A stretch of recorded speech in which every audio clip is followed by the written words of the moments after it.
अभी कुछ दिन पहले एक व्यक्ति मेरे पास आया और उसने मुझे बताया कि वो एक प्राइवेट हॉस्पिटल में गया।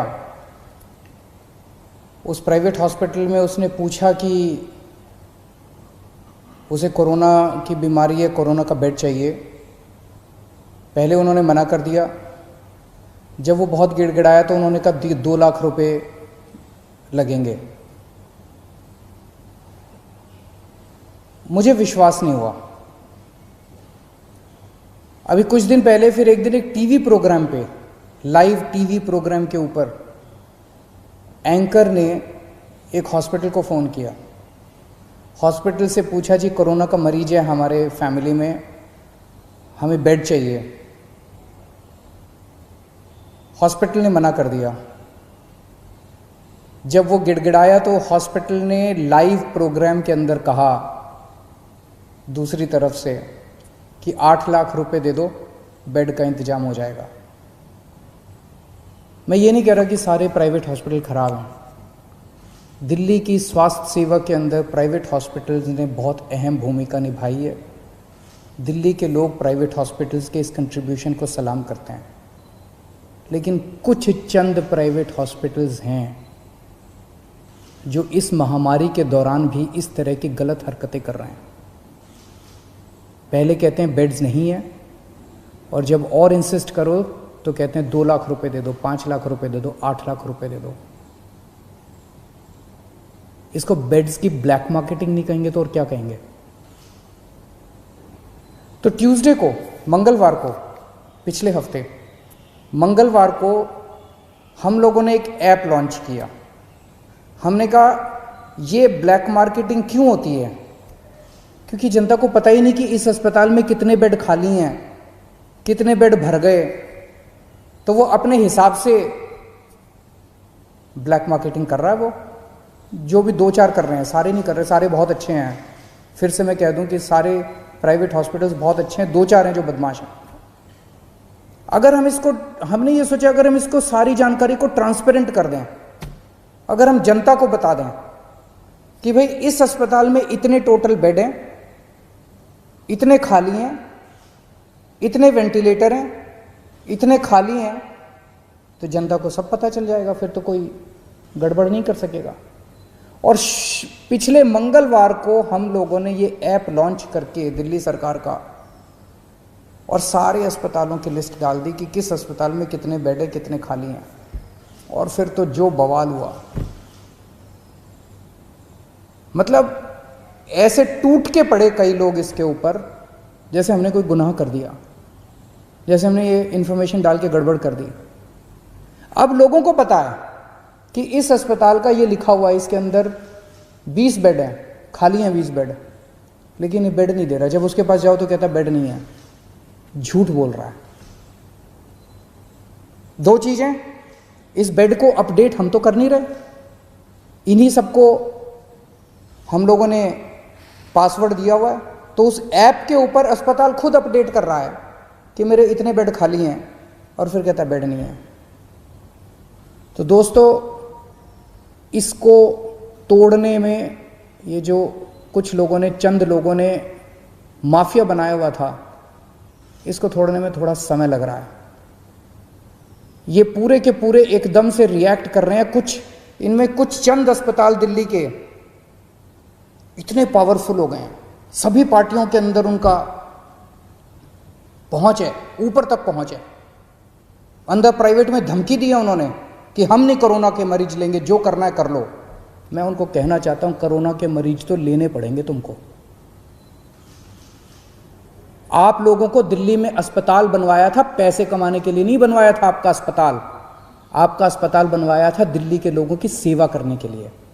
ऐसी महामारी के दौर में मोस्टली अस्पताल सेवा कर रहे हैं, मोस्टली अस्पतालों का पॉजिटिव एटीट्यूड है। लेकिन जो 2-4 अस्पताल इस गुमान में हैं कि वो अपनी दूसरी पार्टी के आकाओं में जो बैठे हैं, उनके जरिए वो अगर कुछ करवा लेंगे, वो अपनी ब्लैक मार्केटिंग करेंगे, तो उनको मैं आज चेतावनी देना चाहता हूं कि ये बख्शा नहीं जाएगा उनको। कल से मेरी टीम लगी हुई है, हमने 2-4 अफसरों को बिठाया है। जितने ये प्राइवेट अस्पताल हैं, जिस जिसकी लिस्ट है, जिस जिसको कहा गया है कि अपने अस्पताल में कोरोना की इलाज करो, एक के मालिक को कल से बुला रहे हैं, एक का मालिक आ रहा है, उनसे पूछ रहे हैं, उनसे साफ साफ कहा जा रहा है कि देखो कोरोना के मरीजों का इलाज तो करना पड़ेगा, इसके अलावा अगर तुम्हारी कोई समस्या है तो बताओ। इसके ऊपर कोई नेगोशिएशन नहीं होगी कि इलाज नहीं करेंगे, इलाज तो करना पड़ेगा। 20% बेड रखने पड़ेंगे। कुछ लोग कहते हैं जी 20% बेड कैसे रखें, हमारी व्यवस्था नहीं है, तो ठीक है 20% मत करो, पूरे 100% बेड आपके कोरोना के लिए कर देते हैं। कुछ लोगों की जेन्युइन समस्या थी, कल से हमारी टीम कल 33 हॉस्पिटल्स के साथ बैठक हुई, आज बाकी सारे हॉस्पिटल्स कवर कर लेंगे, क्योंकि हम नहीं चाहते जिन लोगों की जेन्युइन समस्या है। जैसे एक हॉस्पिटल आया, उसने कहा कि हमारा जी कैंसर हॉस्पिटल है, कैंसर के मरीज आते हैं, वहाँ अगर कोरोना के भी साथ में होंगे तो दिक्कत होगी, ठीक है। तो उन्होंने कहा जी हमारा एक और हॉस्पिटल है जो जनरल है, हम उसमें 40% कर देते हैं, 20% की बजाय इधर का कोटा उधर कर देते हैं। बहुत अच्छी बात है, हमने उनकी बात मान ली। इसी तरह से किसी की कुछ और छोटी मोटी समस्या थी, किसी की और समस्या थी, सबकी समस्याओं का समाधान कर रहे हैं। बस एक ही चीज नॉन नेगोशिएबल है, हमारे दिल्ली के लोगों का इलाज करना पड़ेगा, कोरोना के मरीजों का इलाज करना पड़ेगा, इस पे कोई नेगोशिएशन नहीं होगी। दूसरी चीज ये कर रहे हैं, मुझे कुछ दिन का समय दीजिए, इसके ऊपर मैं मानता हूं कि पहली बार इस तरह से कोई ऐप देश के अंदर नहीं दुनिया के अंदर पहली बार बना है, जो हर अस्पताल के बेड और वेंटिलेटर का डेटा इस तरह से ट्रांसपेरेंट कर रहा है, जनता को बता रहा है, और जनता जाके डिमांड कर रही है। मुझे बड़ी खुशी है कि सारे टीवी चैनल वाले, सारे अखबार वाले फोन कर करके एक अस्पताल की रोज रिपोर्ट ले रहे हैं, कह रहे हैं इस अस्पताल को फोन किया उसने मना कर दिया, इस अस्पताल को फोन किया उसने मना कर दिया। लेकिन इसका कुछ थोड़ा बहुत फायदा भी हुआ है। ट्यूसडे को जब हमने इसको लॉन्च किया था, दिल्ली में सारे अस्पतालों को मिला के 2800 मरीज थे, और उसमें मैक्सिमम दिल्ली सरकार के अस्पतालों में थे। आज दिल्ली के 3900 मरीज हैं, 3900 मरीज हैं, 1100 मरीज ऐड हुए हैं मोस्टली प्राइवेट हॉस्पिटल्स के अंदर। वो इसी वजह से लोग, क्योंकि लोग अब इस जानकारी से सशक्त हो गए हैं और लोग जाके मांग रहे हैं। मैं फिर भी डिमांड करता, कुछ लोगों को तकलीफ आ रही है, मैं देखता रहता हूँ वीडियो, कुछ लोगों ने कहा कि मैं इस अस्पताल में गया, इस अस्पताल में गया, ऐप के ऊपर लिखा हुआ था। मैं आपकी जानकारी के लिए बता दूं, ये उन कुछ चंद अस्पतालों की बदमाशी है। कुछ दिन दीजिए मेरे को, अगर ये अस्पताल नहीं माने तो फिर हम सख्त कार्रवाई करने से बिल्कुल नहीं हिचकिचाएंगे। लेकिन मैं सभी अस्पतालों को बोल दूं कि आपको कोरोना के मरीजों की जांच तो करनी पड़ेगी। इसके साथ साथ एक और हम एक्सरसाइज कर रहे हैं कि दिल्ली सरकार का एक मेडिकल प्रोफेशनल दिल्ली सरकार की तरफ से हर प्राइवेट अस्पताल के रिसेप्शन पे बैठेगा, और वो हमें जानकारी देगा कि कितने अस्पताल, कितने बेड इसके अंदर भर गए और कितने खाली हैं। अगर कोई जाएगा तो वो इंश्योर करेगा कि उसको एडमिशन मिले। तो अब वो फॉल्स रिफ्यूज़ल जो है, जो अस्पताल बेड होते हुए भी मना करते हैं, जो चंद अस्पताल अगर बेड्स की ब्लैक मार्केटिंग करते हैं, ये धंधा बंद करेंगे अब दिल्ली के अंदर। एक दिक्कत जो कई लोगों ने, कुछ लोगों ने मुझे बताई कि अगर कोई पेशेंट सीरियस है, सांस की तकलीफ हो रही है, ऑक्सीजन सेचुरेशन लेवल काफ़ी कम हो गया, लेकिन अभी कोरोना का टेस्ट नहीं हुआ उसका, वो अस्पताल में जाता है तो उसको कहते हैं सस्पेक्ट मरीज है, अभी उसका कंफर्म नहीं हुआ कि सस्पेक्ट कहते हैं उसको, सस्पेक्ट मरीज है। ऐसे अस्पताल को कोई लेने को मना कर दे, ऐसे मरीज को सारे अस्पताल लेने को मना कर देते हैं, कहते हैं पहले जाके टेस्ट करा के आ। कहाँ से टेस्ट करा के आएगा? अरे तुम ही तो टेस्ट करोगे, वो कहाँ से जाके टेस्ट करा के आएगा? तो आज हम ऑर्डर निकाल रहे हैं कि किसी भी सस्पेक्ट मरीज को कोई भी अस्पताल मना नहीं करेगा।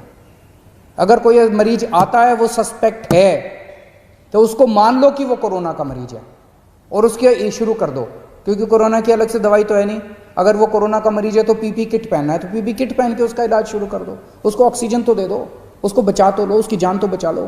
तो आज हम ऑर्डर पास कर रहे हैं, ऑर्डर कि किसी भी सस्पेक्ट मरीज को मना नहीं किया जाएगा और अस्पताल उसका टेस्ट कराएगा, और टेस्टिंग के बाद अगर कोरोना आ जाता है तो अकॉर्डिंगली काम करेंगे, कोरोना नहीं आता है तो उसको नॉन कोरोना वार्ड में शिफ्ट कर दिया जाएगा। कुछ लोगों ने मुझे कहा कि उन लोगों को, कल से मीडिया के अंदर कुछ चल रहा था कि हमने कुछ चंद दिल्ली में टेस्टिंग बंद हो गई है, टेस्टिंग बंद हो गई है, टेस्टिंग बंद हो गई है। आज 5300 सैंपल आए हैं टेस्टिंग, 5300 सैंपल्स की टेस्टिंग हुई जो आज का डेटा है। तो टेस्ट बंद नहीं हुए हैं। दिल्ली में 42 लैब्स, 42 लैब्स सरकारी और प्राइवेट दोनों मिला के टेस्ट करती हैं। उनमें से 6 लैब ऐसी थी जो बदमाशी कर रही थी, ठीक से काम नहीं कर रही थी। उनके खिलाफ एक्शन लेना चाहिए, नहीं लेना चाहिए? उनके खिलाफ एक्शन लिया हम लोगों ने। 36 लैब अभी भी काम कर रही थी, उन 6 के खिलाफ एक्शन लिया है। 36 लैब अभी भी काम कर रही हैं। तो उनको बचाने की क्यों कोशिश की जा रही है जो लैब गलत काम कर रही हैं? तो उन 6 लैब के खिलाफ एक्शन लिया, 36 लैब अभी भी काम कर रही है, पूरे सैंपल उठ रहे हैं। अगर आपको अपना टेस्ट कराना है, कुछ लोग मुझसे पूछते हैं हम कहाँ जाएं अगर टेस्ट कराना है। सभी सरकारी अस्पतालों के, दिल्ली सरकार के और कई सारे प्राइवेट हॉस्पिटल्स ने भी फ्लू क्लिनिक बनाए हुए हैं। आप किसी भी सरकारी हॉस्पिटल के या प्राइवेट हॉस्पिटल के फ्लू क्लिनिक में चले जाइए, वहाँ पे टेस्ट होता है। दिल्ली सरकार के 17 कोविड टेस्टिंग सेंटर्स हैं पूरी दिल्ली में। आप वहाँ